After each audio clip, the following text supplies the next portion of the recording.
My dude, the anime of the season, possibly even of the year, Tobe Hero X, is here, and it's about saving Japan, 'cause China's coming to take over.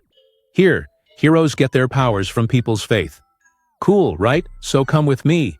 And if you liked it, hit that like at the end.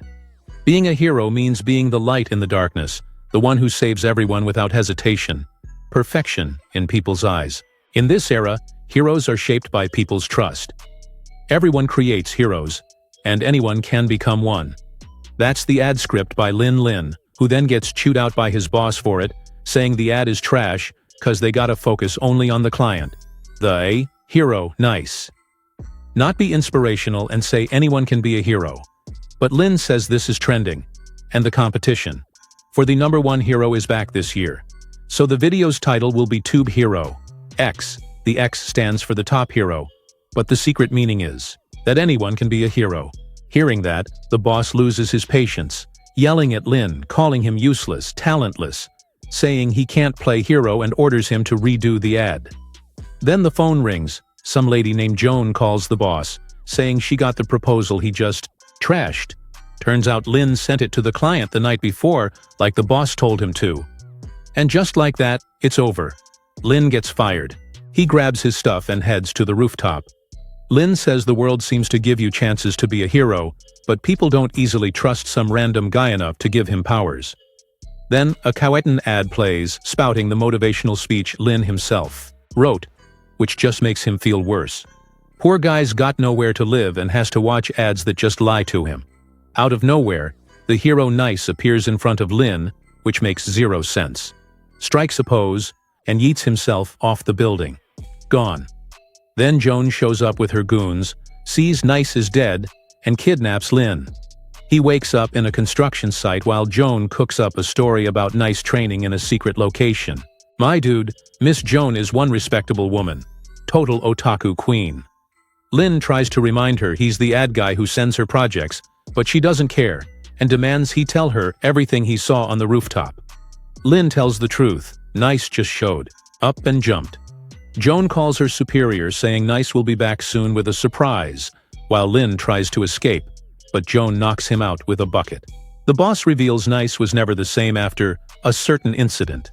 When Joan looks at Lin, she notices his white-streaked hair kenda makes him look like Nice.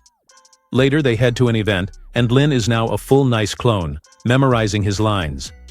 Joan tells him to act confident for the crowd. Lin asks why Nice killed himself, but Joan says that's not happening. The news is spinning it as some random employee, Lin, died from burnout. The article got one view, proof nobody cares about ordinary people. They only care about heroes like Nice. A crowd waits. Lin isn't ready, but he has to go. The power of trust changes the world. He even hits the gym to bulk up. Joan rebuilt Nice in a blink. She's that good. As long as Lin plays his part, people's trust will turn him into the real Nice. Even his eye color changes. Lin starts feeling happy about being a hero. And now it's time for him to meet his girlfriend, Zawatine, who hasn't seen him in ages, but Lilin really doesn't want to do this, because more than anyone, she'll know he's just a fake. Joan ain't buying his excuses. He's gotta go out there and be the people's hero. Nice steps out of the car, striking a flawless pose, radiating confidence. The crowd goes wild over his swag, and even Lilin gets emotional, seeing Zawatine up close for the first time. Then, the two head to a TV couples show, hosted by Hero Shirk 249 from the association, Truth's Eye, The Enlightenment. Joan's happy about the host swap. The last guy was a fraud exposed minutes ago, so Enlightenment stepped in. Trouble's already brewing. Lilin could get exposed now.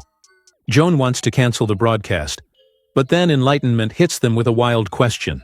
How many ads did Jin star in and what's their total runtime? Joan freaks out, ready to strangle the guy. The host's job is to investigate Nice, and even Zawatine doesn't know the exact numbers. But Nice, well, Lilin, rattles off the count and total runtime, 'cause he prepared all the projects. Enlightenment's shook. He knows Nice is just a cheap actor, so how'd he know something that specific? Zawatine's surprised too, but hey, Lilin's her biggest fan, right? He even designed her uniform to project confidence. Then comes a game of truth or consequence. Enlightenment asks, is Shin really Nice's girlfriend? If he lies, the detector will know. Lilin's trapped, but he plays it smooth, saying Sao Tin isn't his girlfriend. To him, she's more his goddess, the one who believed in him when he was a nobody. Her words pushed him to become someone exceptional. The crowd loses it. Online, everyone's gushing over their perfect love. But not all's rosy. Phase 3 of the show begins. Lilin's boss shows up dressed weird. Enlightenment says the guy was an entrepreneur who lost everything because of Nice. Joan fired him recently, and Enlightenment blames Nice for the death of his employee. But the boss doesn't care. He just wants Nice to pay up for all the unpaid promo ads. Enlightenment rants about Nice being a fraud, then eats a punch that sends him flying. The boss starts transforming, attacking Nice with a last payment whip. His power comes from fear, the opposite of the confidence that fuels heroes. Nice dodges everything, and Noah's ex-boss is a full-blown villain. The crowd's hyped. Nice is pulling out new moves. The boss won't stop yelling, so Nice silences him with a face kick. The guy rants about clients who don't pay and overworked projects, even though he did nothing and abused his employees, firing them left and right when they demanded better conditions or threatened lawsuits. Now, empowered by fear, he dons crazy armor and launches fear termination papers across the set. Nice tries to fight back, but his kicks do nothing. Fear made the old man OP. He looks like a frog-themed Persona villain. He fires a fear laser, hitting Nice hard. Doubt creeps in. Lilin remembers his trauma, how he could have died on that rooftop. But then he sees Zawatin's face, the light that always pulls him from darkness. Someone like me can be a hero. He blocks the laser with a monster punch, sending the boss flying, armor shattered. After the incident, they find a device on him that amplifies fear, part of a citywide pattern linked to the S-Light organization. Joan sees it. Lilin nailed it. He was born for this role. Now he heads home, the Hero Tower. Joan explains housing is rank-based. The higher the hero, the higher the floor. Nice still doesn't know why the original Nice quit. Maybe one day, he'll face a similar choice. The new hero enters his massive, lonely apartment. Exhausted, he flops onto the bed, then freezes. Sawatin's right there, sleeping peacefully. He panics, grabs a pillow to sleep elsewhere. But when he turns back, she's dead. A murder just happened in this apartment. Dude, this got dark. That ending? Insane. I screamed when I saw it. Drop a comment, is this anime a 10/10 or what? Smash like if you want a Zawetin or a Miss Joan in your house. Subscribe to be just like Nice, overflowing with confidence. Don't forget the bell so you don't miss a thing. Thanks for the support, and peace out.